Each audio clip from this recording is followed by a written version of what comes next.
যেই জনতার বিপ্লবের মধ্য দিয়ে এই ফ্যাসিবাদের পতন ঘটেছে, সেই ফ্যাসিবাদের ফেলে রাখা চেয়ারে বসার জন্য আমরা দেখছি যে এক অভিনব ঐক্যের ডাক এসেছে।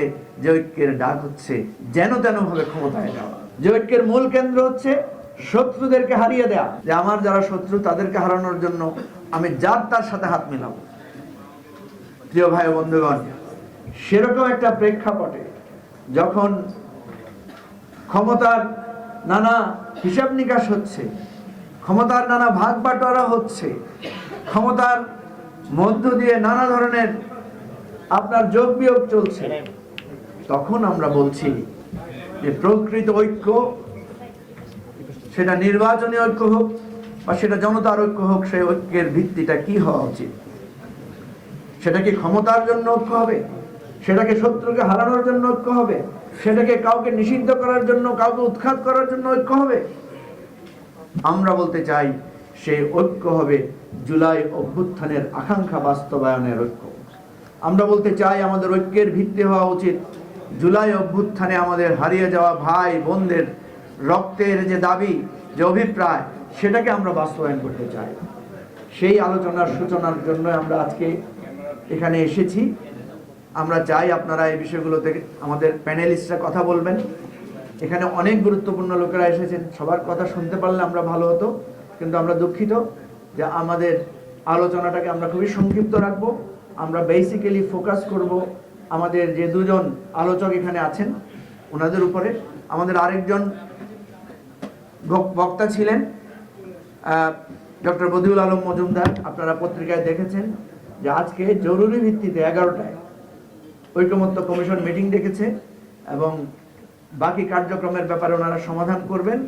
উনি চেয়েছিলেন ভার্চুয়ালি বক্তব্য রাখতে, আমি যেহেতু জাতীয় ইস্যুতে ওনার এঙ্গেজমেন্ট, সেজন্য আমি বলেছি ঠিক আছে, আপনি যদি আসতে পারেন একবার এসে দেখে যাবেন, আর না হলে আমরা আমাদের যে দুজন প্রধান আলোচক আছেন তাদের মুখ থেকে আমরা মূল কথাটা শুনবো।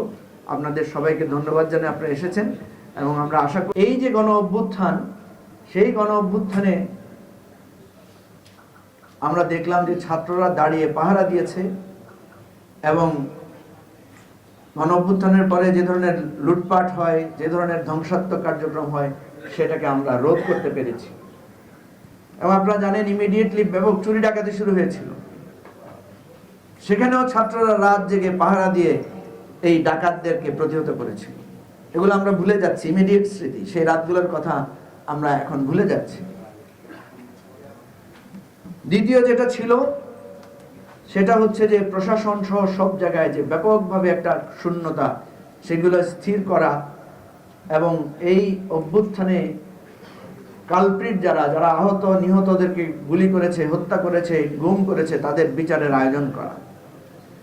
3 নম্বরে হচ্ছে আহত পঙ্গু শহীদ পরিবার, তাদের খোঁজ খবর নেওয়া, তালিকা প্রস্তুত করা, তাদেরকে পুনর্বাসন করা।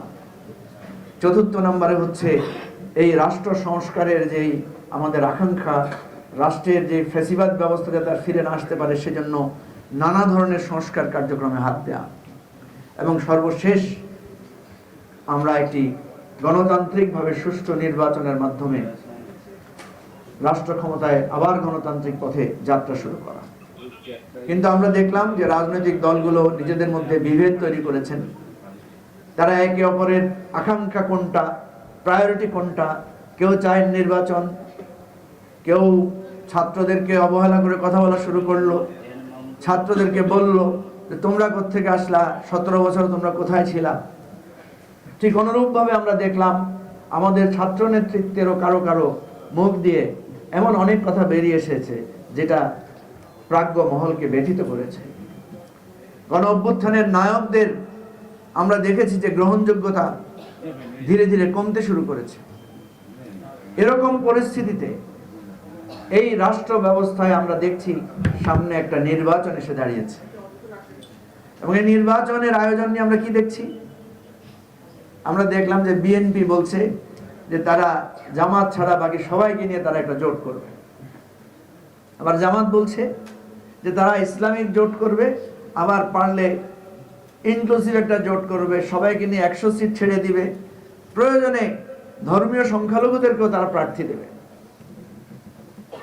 আশ্চর্য ব্যাপার, এই জোট এবং নির্বাচনের ভাবনায় আমাদের জুলাই আকাঙ্ক্ষার কোনো স্থান নাই। স্থান আছে কি? স্থান আছে ক্ষমতার।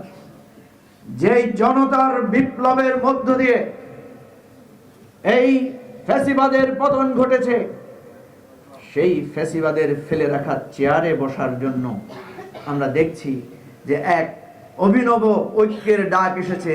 যে ঐক্যের ডাক হচ্ছে যেন তেন ভাবে ক্ষমতায় যাওয়া।